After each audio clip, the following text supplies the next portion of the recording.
6:15.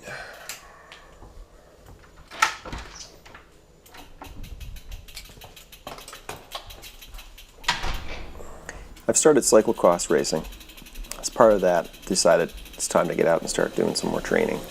So some concerted efforts to just basically get out and ride. One of the nice things about getting up at like 6 in the morning to go out for a ride is you get to basically watch the sun come up as you ride. So on this video, you're actually going to get to ride along with me. It's going to be a little bit dark at first, and then it's going to gradually get lighter.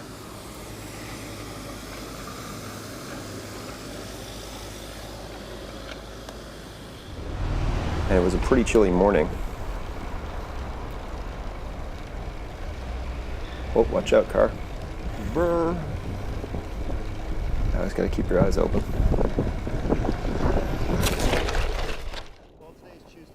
So basically on Monday I rode to work, which is about 2.5 miles. This was a Tuesday morning ride, and on Tuesday nights I have a meeting, so I knew I had to get out and train in the morning before I went to work, or I was not going to get any training in. And about 1.5 miles down the trail, I can cross over. All right. I jump to this side. It's going to be gravel. Let's do it.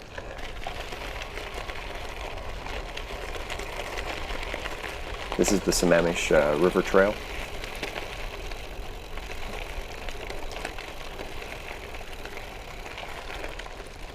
So you can see here the sun's starting to come up. Smoother sailing over here. Let's take that. So I called this ride the Frozen Finger Ride because my fingers were pretty frozen by the end of the ride. So the nice thing about the cyclocross bike with the 33mm tires is gravel is really not a big deal riding on. This is a fun section, you can't really tell, but it's a little bit higher and just has a little swoop out at the end that I like to ride on.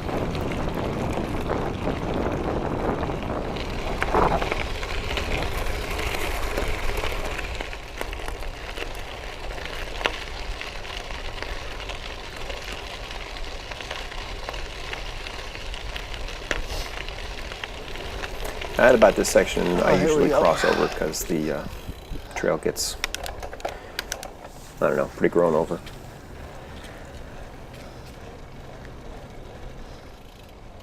And I can never stop sprinting. I just love to do it. So here I am gearing up so I can go for a good sprint again. This is along, I believe, 60 Acres Park, it's called. There's a whole... Well, I raced on Sunday, and it's Tuesday. Boy, oh boy, my legs are tired.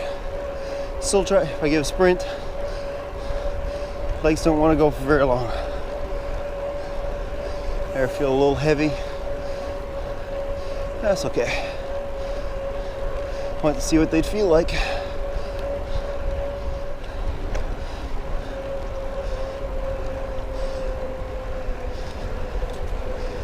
One nice thing about riding on the trail so early in the morning is it's not crowded. So this trail during commuting time, like the time to go to work, is usually pretty crowded. Come on, camera, straighten up. And look over here.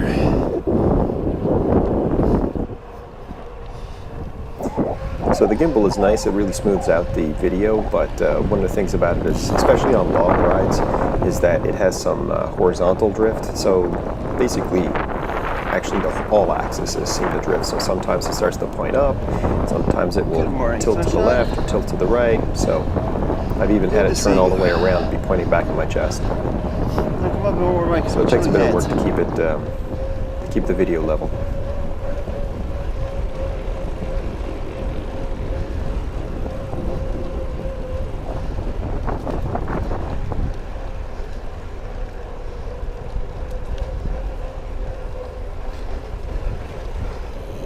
I was going to turn around at 7, and here we come.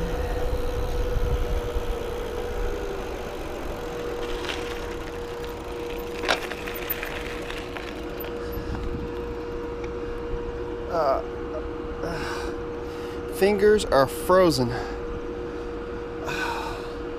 They hurt.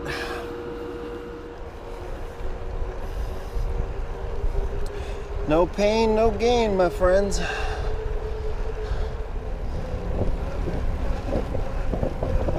Every time you hear that sound? I'm resting. I'm not pedaling. More pedaling. I always be spinning.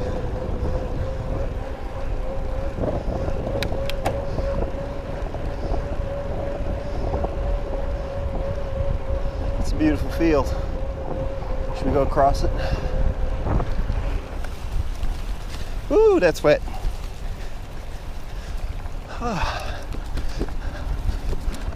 Oh, cooling breeze across my backside and water and my legs. It's fun though. All right now we're in Woodinville.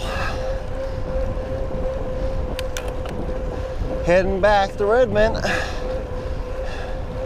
And I'm gonna get myself a coffee at Top Pot. Get myself an Americano. So for most of my morning rides now, I don't eat before I ride.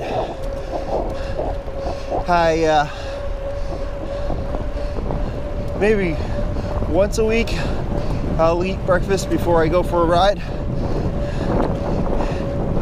and I'll generally try and eat what I'm going to eat the day of a race, so my body is used to it, and so I know that, hey, if I have a waffle with whipped cream, am I going to feel good in an hour or two? And most days I just exercise in a fasted state, as they say.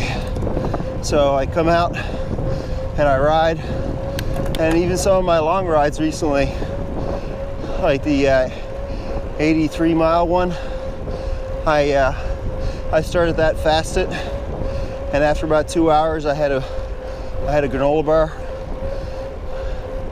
I guess about an hour in I had a peach,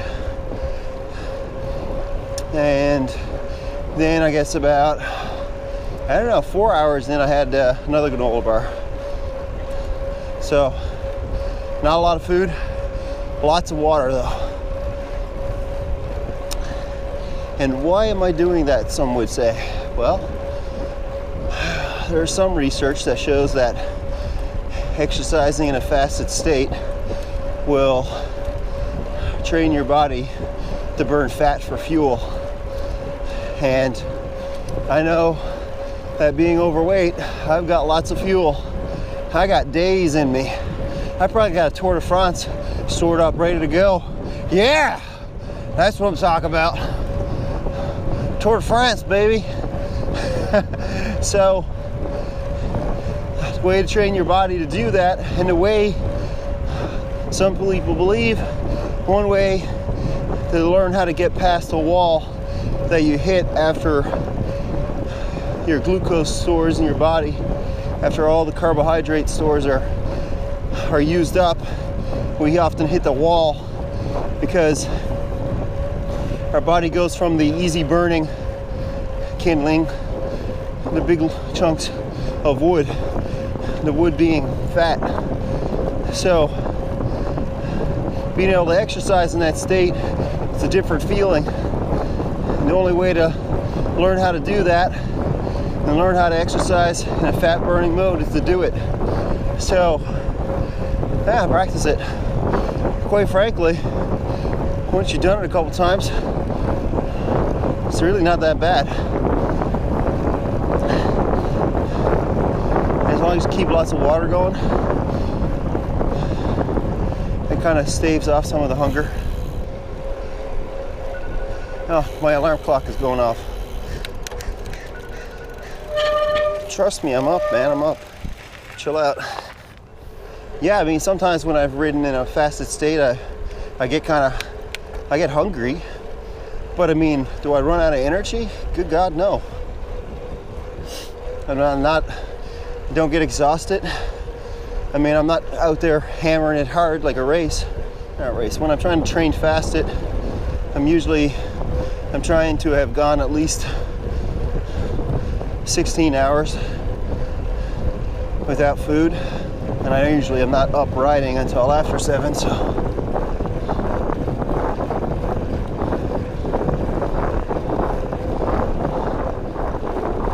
well, today I also wanted to get up super early and go for a ride and give it a test ride because I'm going to meet up with a couple guys and do a gravel ride. So we're going to ride our cross bikes, and we're going to do maybe 30 miles before work on Thursday, and they are fast. So, oh, beautiful. So I wanted to get out and see what it feels like in the morning, and I can tell you, I'm getting my warmer gloves.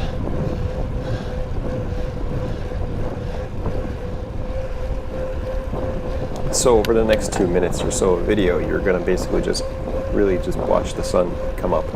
I thought it was fantastic, just watching the fog burn off. It was a beautiful morning to ride. And so the reason I called this the Frozen Finger Ride is, as I said earlier, this is kind of a test ride to see what gear I should be using for a ride that was coming up on Thursday. And I needed to change gloves because my hands were frozen. By the time I got to the end, I actually went and got a coffee, and when I went in to get the coffee, my fingers were kind of frozen in the shape of holding my handlebars. And they hurt a lot to actually bend them. So warm gloves are needed.